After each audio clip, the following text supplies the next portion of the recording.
Hi guys, good morning. Nandito na tayo sa Jose Panganiban National High School.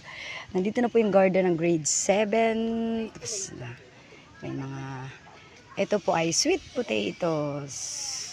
Dito naman ay purple yam. Kaya purple din ang pintura. Tapos ito ay onions. Ito naman ay carrots. Carrots, pampalinaw ng mata. Beta carotene. Yan, mga carrots yan. Ito naman may taro din dito. May mga gabi dyan, gabi. Ito naman yung radish. Tapos ito yung luyang dilaw ba yan? Luyang dilaw. Yan. Tapos ito ay parang uraro. Uraro nga. Ito yung taro. Yan, taro. Onions. Taro. Ay, hindi pala ito taro. Cocoyam pala to, diba?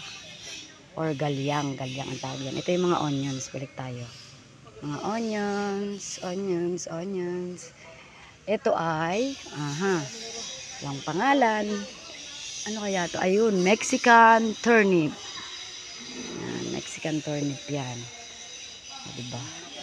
May mga gapangan kasi gumagapang siya. May, garlic naman dito sa taas. Garlic. At sa galanggal. Galanggal is Alpeñan galanga, langkawas ang Tagalog. Diba? Dito naman po ang white turmeric. Yung luya na ginagamit natin sa pagluluto. Yung luyang puti naman yan. Ito naman ay luyang dilaw dito sa baba. Yung magkaiba po ang dahon, nakikita nyo po, malalapad ang dahon ng luyang dilaw at ang luyang puti naman na ginagamit sa panluto ay pahaba. Ito naman daw ay, ano naman daw ito, wala ako nakitang pangalan nandun sa may labas.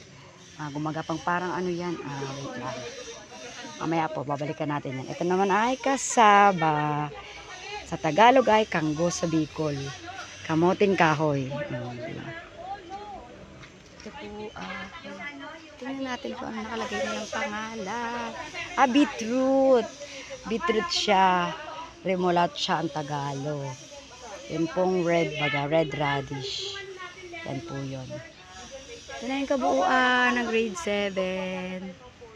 Ito naman yung potato.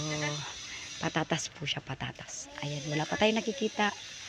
Wala pa nakikita nakalabas. Dito na sila, ma'am. Hi, ma'am!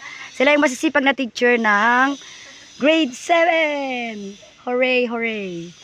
Thank you so much for watching. Pa? Hi, ate!